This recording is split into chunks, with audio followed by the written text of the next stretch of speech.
कि अभी जो घटना हमारे जोबट में घटी, तो पूरे मुस्लिम समाज की ओर से मैं इसकी कड़ी निंदा करता हूं और किसी भी तरीके से हम इसको अप्रिशिएट नहीं करते हैं। तो सभी को जोहार दोस्तों, फिर से स्वागत है तोरू मारो एक और नया वीडियो में। दोस्तों આજનો એરા वीडियो में આપણો सिर्फ एक अपडेट बारे बात करसूँ। जैसे कि जोबट घटना तो अपनों सबको आज मालूम से 30 नवंबर को जोबट में एक आदिवासी महिला के साथ बलात्कार होलो। तो उसी प्रकार 3 दिसंबर को जोबट पूरी तरह से बंद रहो और उसके बाद 3 दिसंबर को जो भी आरोपी है तेरा घर पर बुलडोजर चलाने सरकार प्रशासन से मांग करला। उसके बाद 5 दिसंबर को मुस्लिम समाज सब इकट्ठा आया और काल यानी 5 दिसंबर को मुस्लिम समाज सब इकट्ठा आया और जो भी आरोपी है उसकी तरफ से माफ़ी मांगा और ये कह रहा कि जो भी संविधान में नियम लाग रहा, जो भी संविधान में कानून लिख रहा है वही सजा आपसे, जो भी गलत करियो उसके खिलाफ तो मना नहीं कर रहा, बाकुन सजा संविधान की तरफ से जड़ से कह रहा। तो इंद्र थोड़क तू वीडियो क्लिप देख ले। वो कि अभी जो घटना हमारे जोबट में घटी, तो पूरे मुस्लिम समाज की ओर से मैं इसकी कड़ी निंदा करता हूं और किसी भी तरीके से हम इसको अप्रिशिएट नहीं करते हैं और हम इसकी कड़ी निंदा करते हैं। और हमारे धर्म के पॉइंट ऑफ व्यू से अगर मैं बात करूं तो हमारे धर्म के हिसाब से ये एक बहुत ही घोर अपराध है, जिसकी सजा यह है कि अगर कोई व्यक्ति ऐसी हरकत अगर करता है तो उसको 100 कोड़े लगाए जाते हैं इस्लामिक धर्म के अनुसार। और अगर शादीशुदा व्यक्ति अगर ऐसी कोई हरकत करता है तो उसको पत्थरों से उस वक्त तक समाज मारेगा। ये कानून है कि पत्थरों से समाज उस वक्त तक मारेगा जब तक कि वो मर न जाए। ऐसी कड़ी सजा इस्लाम ने इसके लिए रखी है। और मैं एक बात यहां पर हमारे मोहम्मद साहब की कोट करना चाहूंगा कि उनके पास एक नौजवान व्यक्ति आया और उसने कहा कि मुझे इस दुष्कर्म की आप इजाजत दीजिए।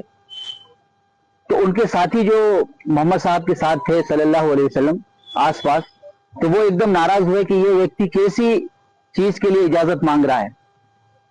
तो उन्होंने अपने साथियों को खामोश किया और उस नौजवान को पास में बुलाया और उससे कहा कि बेटा ये बताओ कि क्या तुम इस बात को पसंद करते हो कि तुम्हारी मां के साथ कोई ऐसा करे। तो उसने कहा कि नहीं, मैं किसी भी तरीके से इस बात को पसंद नहीं करता हूं। फिर कहा कि अच्छा ये बताओ तुम इस बात को पसंद करते हो कि कोई तुम्हारी बेटी के साथ ऐसा करे। कहा कि नहीं पसंद करता। तो आपने कहा कि देखो लोग भी ये पसंद नहीं करते कि उनकी मां के साथ ऐसा किया जाए या उनकी बेटी के साथ ऐसा किया जाए। फिर आपने पूछा कि अच्छा ये बताओ तुम्हारी बहन के साथ कोई ऐसा करे तुम पसंद करते हो। उसने कहा कि नहीं, मैं बिल्कुल पसंद नहीं करता हूं। तो आपने कहा कि लोग भी ये पसंद नहीं करते। तो उस नौजवान को इस तरीके से ये बात समझाई कि अगर तुम किसी के भी साथ ये काम अगर ऐसे ही कोई हरकत करते हो तो वो किसी ना किसी की मां होगी, किसी की बहन होगी, किसी की बेटी होगी।